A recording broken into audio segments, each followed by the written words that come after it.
Hello, I'm John Long, 4-H Youth Development Specialist, as well as the 4-H Shooting Sports Coordinator. I'd like to take a few moments now to talk to you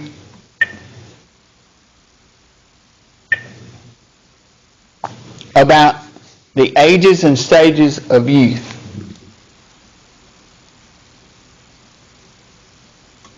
And how this relates to youth development in a literal sense.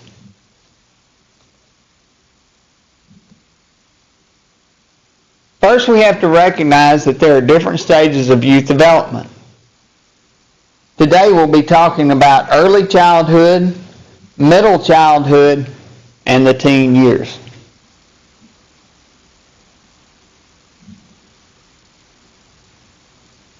We have to recognize that there's different areas of development, such as physical development, cognitive development, emotional development, and social development.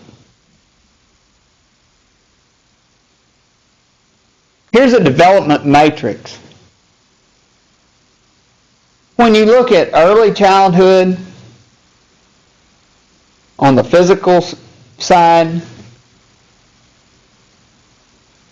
you'll notice that eye, hand, and balance, judgment, and reaction time are going to be not as organized as the middle childhood and teen years. When you go through the development matrix, you'll notice that as you progress from early childhood into the teen years, that there are rapid physical changes, mental changes, as well as social changes that occur.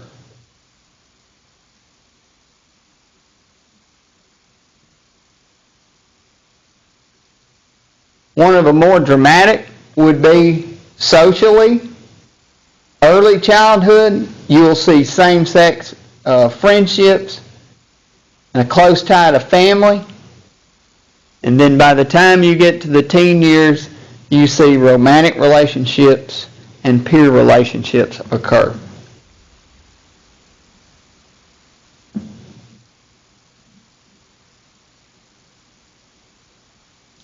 One thing that we want to make sure that we understand that our program and youth development itself is what occurs at its basis. We are a youth development program.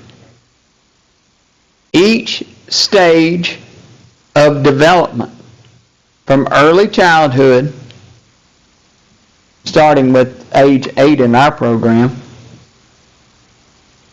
to the teen years, is a stepwise learning process based on mental and physical abilities of that child. For this reason, we do not put shotguns in the hands of 5-year-olds.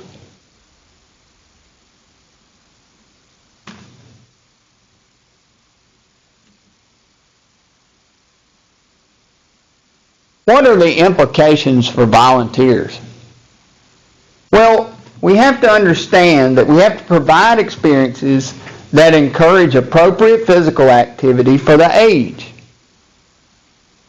How are you going to do that? Well, first of all, you have to provide a variety of activities.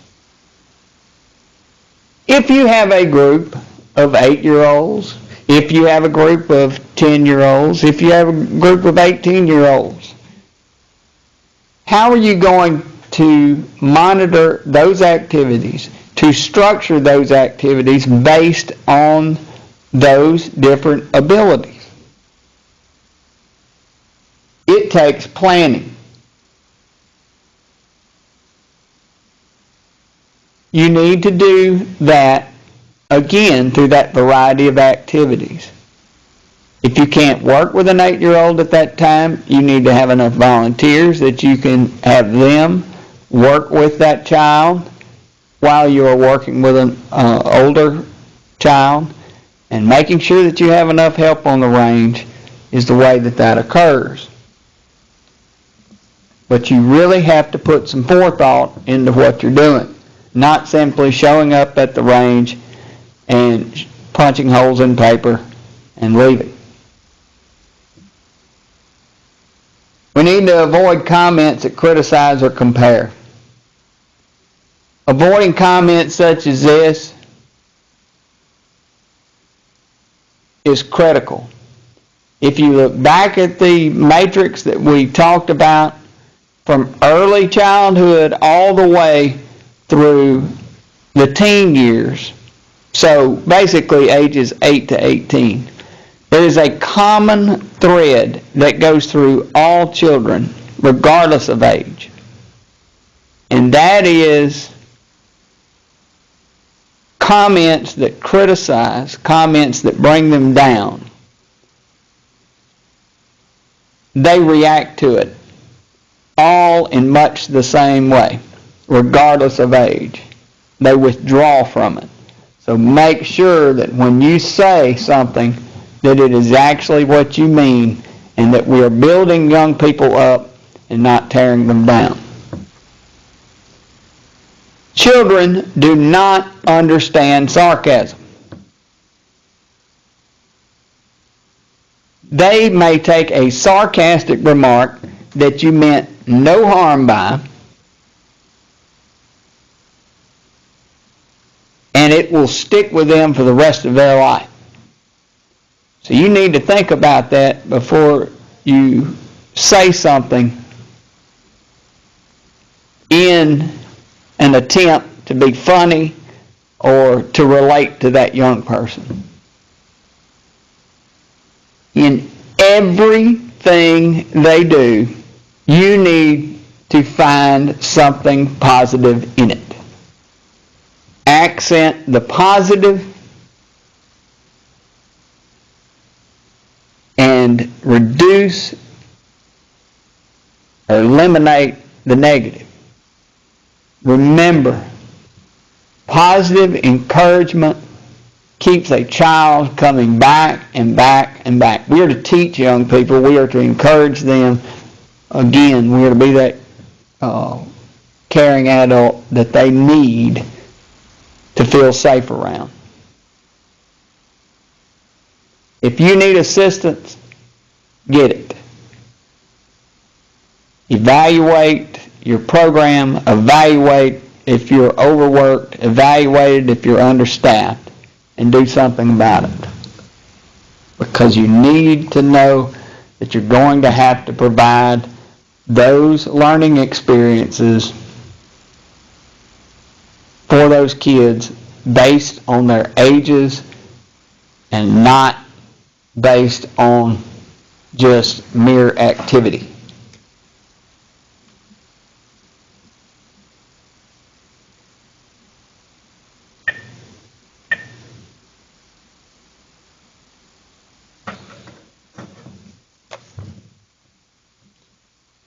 I hope you found this video helpful when considering the differences between young people in our program as they progress through our program.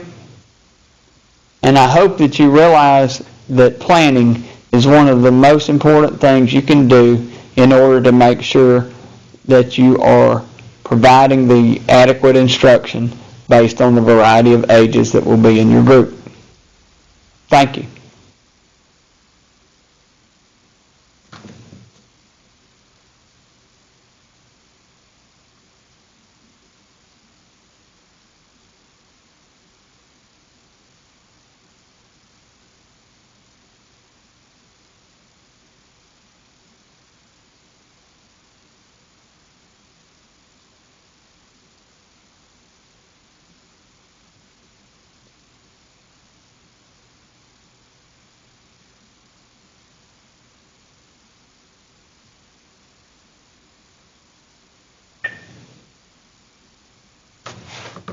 Going into the next one.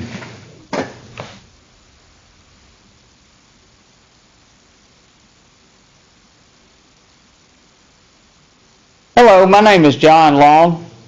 I'm a 4-H Youth Development Specialist. I'm also the 4-H Shooting Sports Coordinator. I want to take a few moments to talk to you about something that's very important when it relates to your club and working with youth, and that is communication.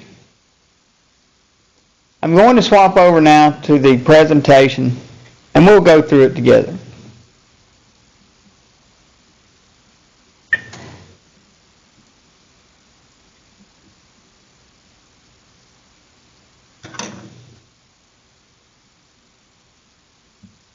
Communication. Do you hear what I'm saying?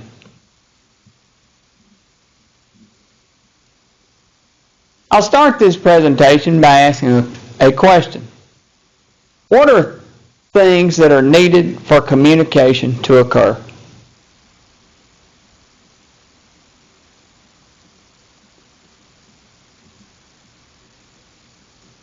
Really, communication needs two things: a sender and a receiver. Think of a radio station. Radio station is the sender. The radio in your car is the receiver.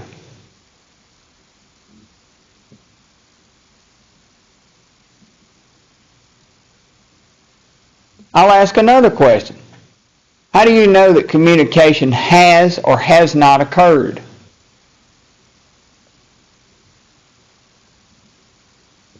Well, there's several ways. You can look at a person's body language. You can provide verbal acknowledgement. Yes, I understand what you're saying. Confusion is a result of communication not being understood. You can also see results. When a person either does the activity that you've asked them to do, they do it correctly, then they've understood what you were telling them. If they do it incorrectly, they obviously didn't understand what you were trying to communicate to them.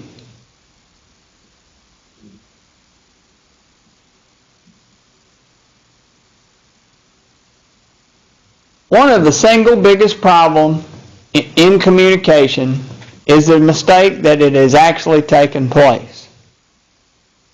If we tell someone to go get a water out of the cooler, and they turn to go to the cooler, and you turn your back,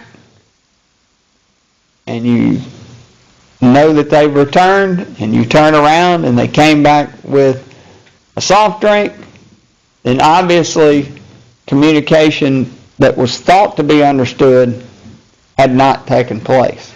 There was a breakdown in communication somewhere. Now I want to take a few moments now to look at how people communicate. The meeting is about to end in less than 5 minutes. We're going to look at it from the standpoint of the Myers-Briggs personality types. The meeting has been extended by the moderator.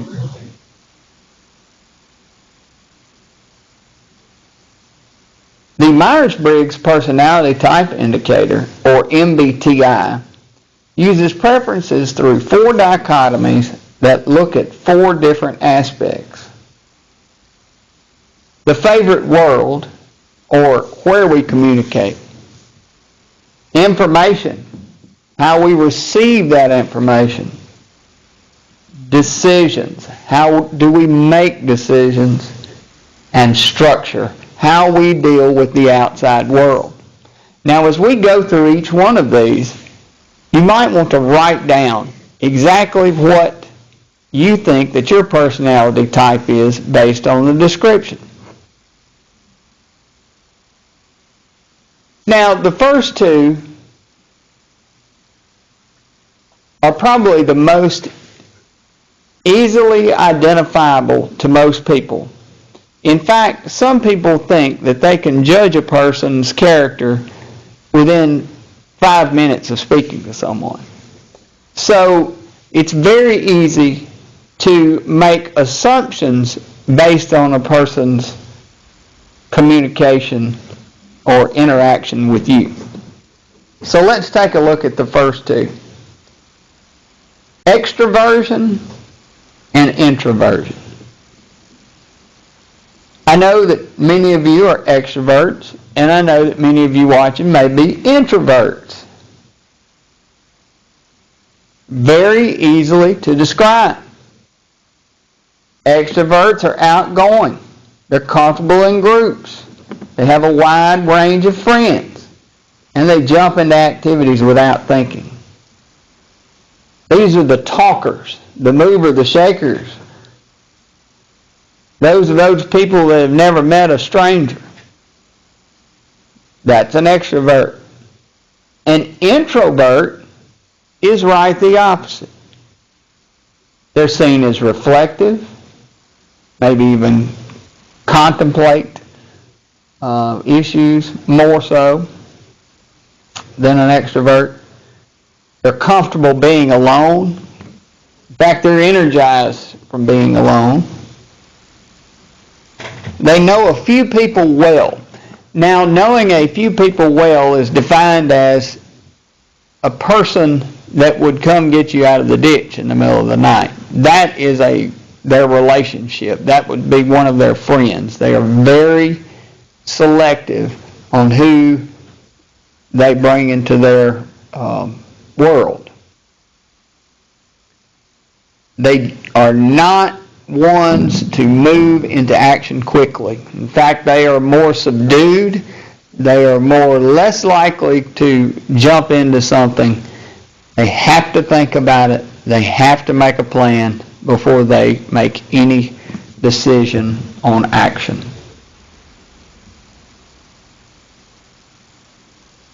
Now, some of you looking at this picture will say, wow. Some of you will say, big buck. Some of you will say, 10-point buck. Some of you will say, majestic, in terms that are not immediately describing what you're seeing.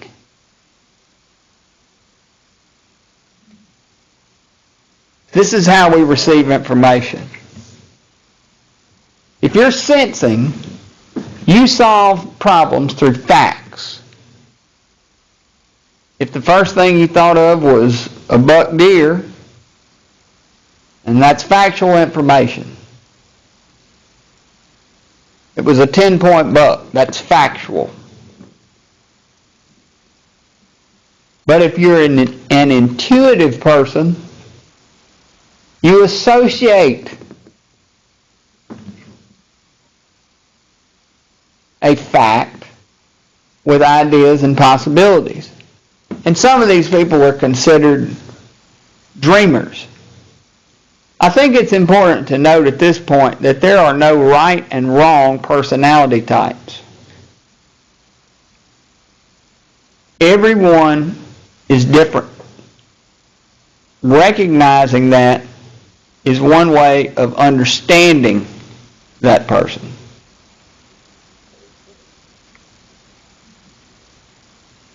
So, how do we prefer to make decisions? Are we a thinker or are we a feeler? Thinkers look at logical explanation. They make decisions on the basis of fairness. What's fair to others? Truth is better than being tactful. And they are very task-oriented. If you are a feeler, then you are the peacemaker. You enjoy harmony. You make decisions with heart and compassion.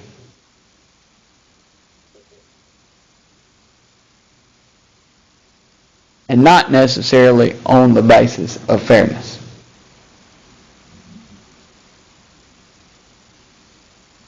I'll ask another question. How would you plan a vacation or shooting sports practice?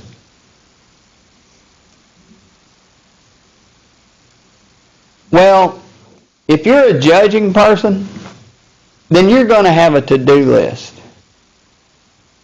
You believe in work before play, and planning is life.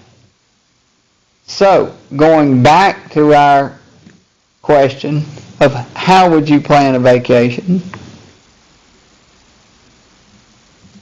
the judging person is going to know or leave at this time. We are going to see these sites. We will spend the night at this hotel. We will get up promptly in the morning and go to breakfast at 8 a.m. and then we will be back in the car by 9 a.m. to go to our next activity. So planning. This is someone who is judging. Someone who is a perceiver is loose and casual. How would that person plan a vacation? Simply, just get in the car and go. Keeping plans to an absolute minimum. As long as there's gas in the car and a road to travel on, these are the perceiving people. They approach work as play. In fact, they will not engage in work that is not playful.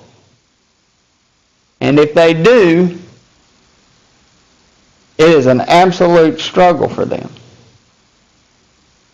Perceivers also work in bursts of energy. Very, very active. And then once the energy is gone, they revert back and need a chance to time to recharge their batteries. Now, what do you think your type is?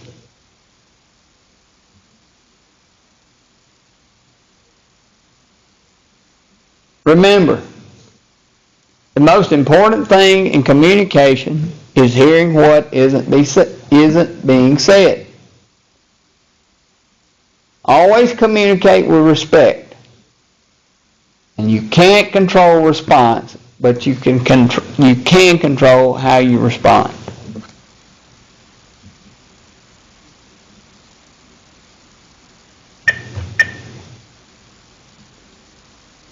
Thank you for listening to this presentation on communication. I hope you found the information in it useful,